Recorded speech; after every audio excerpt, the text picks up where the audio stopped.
ঠাকুর বলেছেন, সংসারে টাকার দরকার বটে, কিন্তু ওগুলোর জন্য অত ভেবো না। যদৃচ্ছা লাভ এই ভালো, জমাবার চেষ্টা মিথ্যা।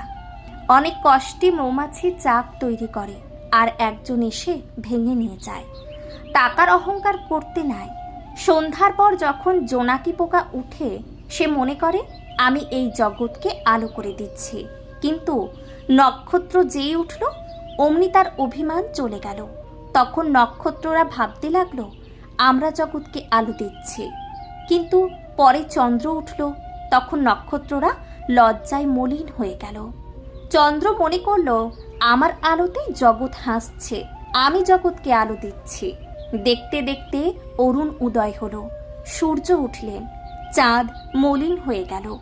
খানিক পরে আর দেখাই গেল না। ধনীরা যদি এইগুলি ভাবে, তাহলে ধনের অহংকার